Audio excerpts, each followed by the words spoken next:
소망의 소리 9번째 시간입니다. 시련을 어떻게 이기나. 고린도전서 10장 13절 말씀. 사람이 감당할 시험 밖에는 너희가 당한 것이 없나니 오직 하나님은 미쁘사 너희가 감당하지 못할 시험 당함을 허락하지 아니하시고 시험 당할 즈음에 또한 피할 길을 내사 너희로 능히 감당하게 하시느니라. 많은 사람들이 질문을 하죠. 왜 성도에게도 고난이 있습니까? 하나님을 위해서 그렇게 충성을 다하는데 왜 그런 사람에게 그런 고난과 궁핍함이 있습니까? 답변하기 참 어려운 질문이지만 그런데 거기에도 성경적인 답이 있습니다. 첫 번째는 우리로 하여금 인내를 이루기 위해서다라는 것. 야고보서 1장 3절에 이는 너의 믿음의 시련이 인내를 만들어내는 줄 너희가 알미라. 고난, 환난, 시련, 위기, 궁핍함, 이런 것에 처할 수는 있는데 그거는 하나님께서 사랑하는 자녀들을 훈련시키는 연단의 한 과정이다라는 것. 인내를 만들어내는 시간이다라는 것. 사람은 그런 과정이 있어야 자신의 그릇된 욕심이나 교만함을 깨닫게 됩니다. 참 신기하게 좀 그런 과정을 지나지 않고도 성숙해지면 좋을 텐데 사람은 그게 잘 안 돼요. 그러니까 시련의 과정을 지나가도록 하나님이 때때로 그 과정을 허락하신 것이다라는 것. 그런 과정을 통해서 옛사람은 벗어버리고 새 사람의 옷을 입는 겁니다. 다시 말해서 거룩한 주님의 자녀다운 모습으로 하나님께서 만들어 가시는 것이다라는 것. 이런 과정을 지나가지 않으면 사람들은 여간에서 성숙해지지 않기 때문에 만약 여러분이 고난 속에서 인내하지 못한다면 아직 신앙이 성숙한 게 아닙니다.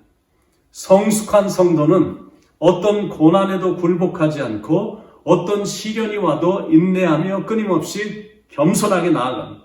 그러니까 왜 하나님께서 사랑하는 성도들에게 고난을 허락하시는지 이유를 알겠죠. 첫 번째는 우리로 하여금 인내를 이루기 위해서고 두 번째는 우리로 온전하고 조금 더 구비하여 부족함이 없게 하기 위해서다라는 것. 야고보서 1장 4절에 인내를 온전히 이루라. 이는 너희로 온전하고 구비하여 조금 더 부족함이 없게 하려 함이라. 그러니까 인내를 온전히 이루면 부족함이 없는 인격을 이루게 되고 그게 바로 성화입니다. 시련을 통해서 부족함이 없는 크리스찬의 원숙한 성품에 도달하게 되는 거니까 그래서 성경은 고난이 유익하다라고까지 말씀하고 있는 겁니다. 세 번째는 우리의 믿음이 성장하는 기회가 되기 때문에 때때로 시련의 과정을 지나가게 하신다는 것. 금보다 귀한 믿음은 우리가 편안할 때보다는 인생이 쓰고 고통스러울 때 더 많이 믿음이 성장하는 법입니다.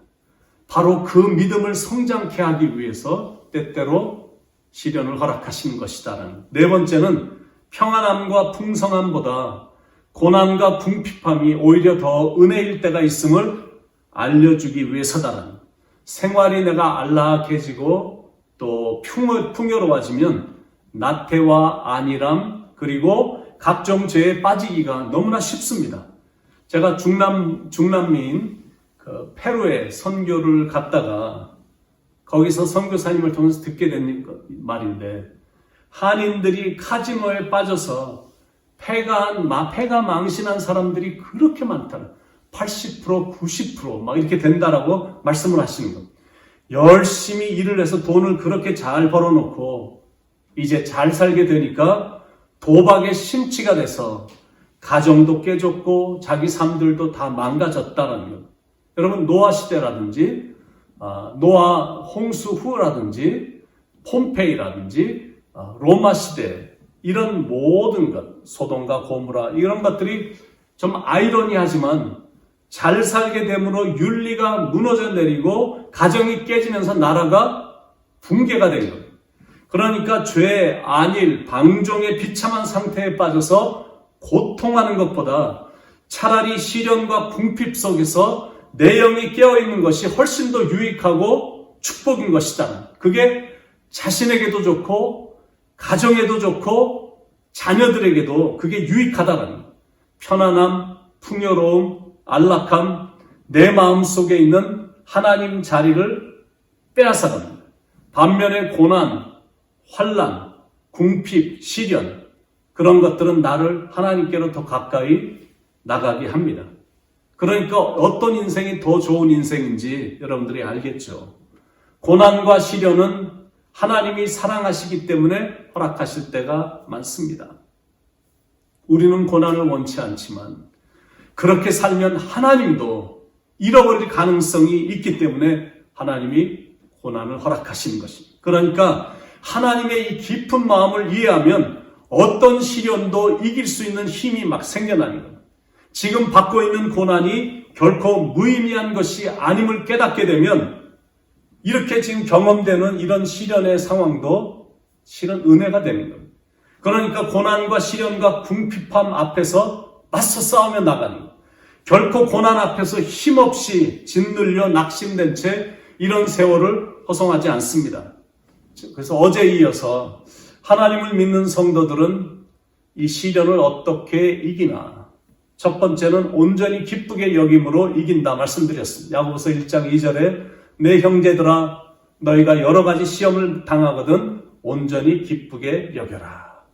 두 번째는 하나님께 지혜를 구함으로 이긴다는 것. 야고보서 1장 5절에 너희 중에 누구든지 지혜가 부족하거든 모든 사람에게 후히 주시고 꾸짖지 아니하시는 하나님께 구하라. 그리하면 주시리라.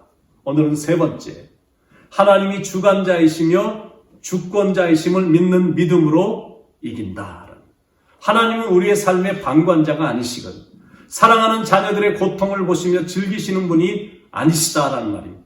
그리고 하나님은 시련만, 고통만 허락하시는 분이 아니시다라는 거예요.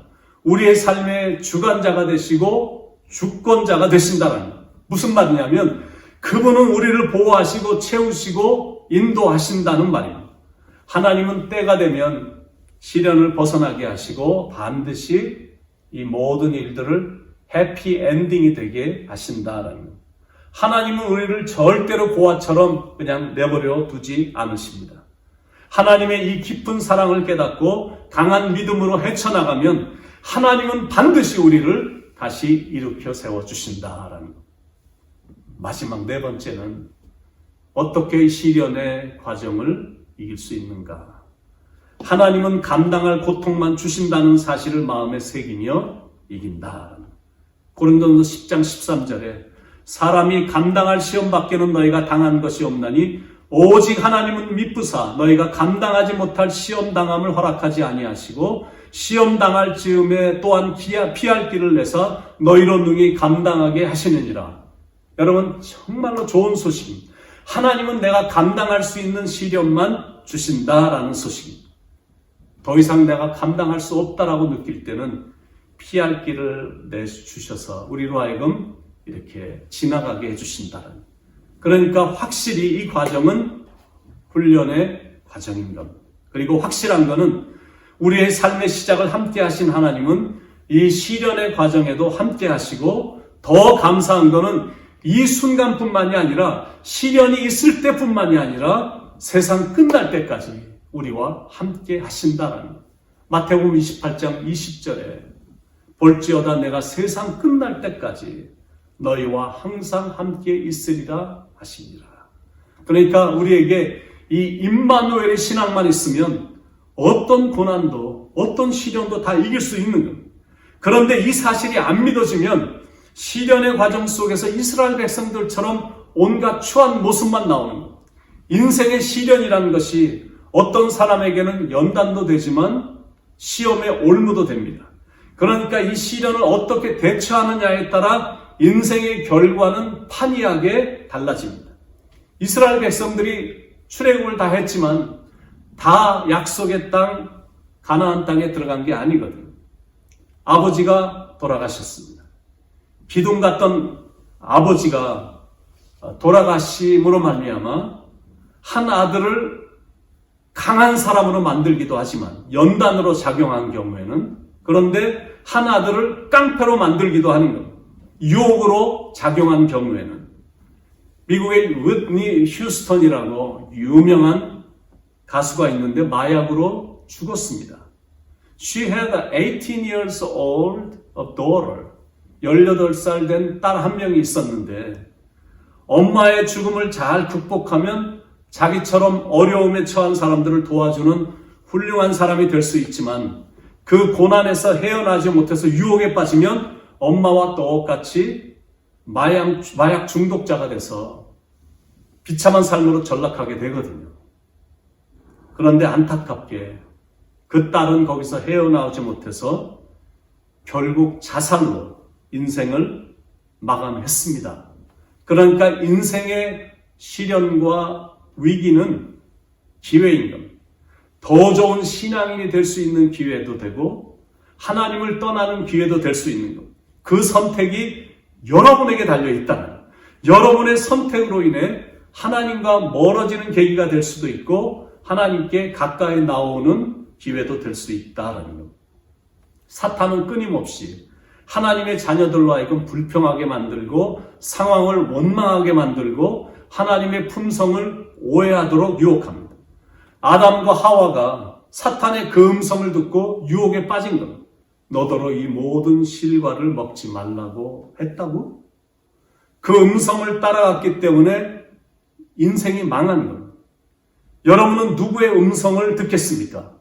왜 의인이 고난을 당합니까? 왜 저런 악인이 잘 삽니까? 하나님을 위해서 열심히 충성했는데 왜 이런 시련이 일어납니까? 더 이상 이런 질문이나 하면서 고민하지 말고 시련을 허락하시는 성경적인 이유를 잘 알았으니까 오히려 이 시련의 골짜기에서 하나님께 영광을 올려드리는 기회로 삼으시기 바랍니다.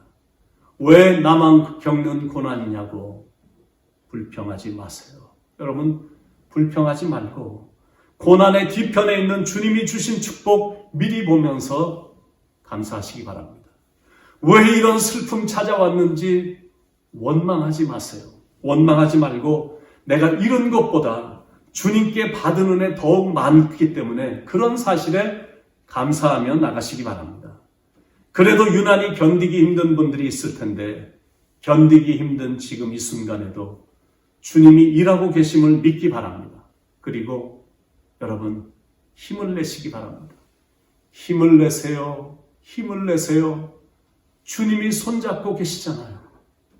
주님이 나와 함께함을 믿는다면 어떤 역경도 어떤 고난도 어떤 시련도 이길 수 있잖아요.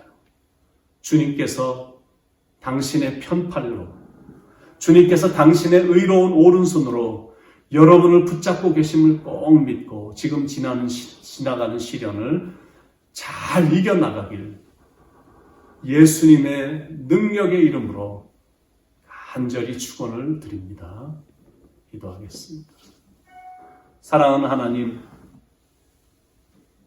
이제 시련의 과정이 점점 더 막바지에 다루고 있는데 마지막까지 인내하게 하시고 지나는 과정 속에 불평이나 원망은 하지 않게 하시고 이미 우리는 너무나 많은 축복을 받은 사람들이고 앞으로도 하나님의 축복과 은혜는 멈춰지지 않을 텐데 감사하면서 오히려 이 상황 속에 기뻐하면서 하나님의 손을 붙잡고 믿음으로 꼭 이길 수 있도록 하나님이 인도하시고 사랑하는 성도님들을 축복해 주시옵소서. 오늘도 은혜로운 하루가 펼쳐지게 될 줄로 믿습니다. 작은 공간이지만 그 공간을 정말로 골방으로 삼아 하나님께 기도하며 하나님을 의지하며 나감으로 나중에 수많은 사람들에게 간증거리가 넘치는 그런 하루가 되도록 이 하루를 축복해 주시옵소서. 오늘도 말씀해 주셔서 감사드리옵고 사랑이 많으신 예수님의 이름 받들어 간절히 기도드립니다. 아멘.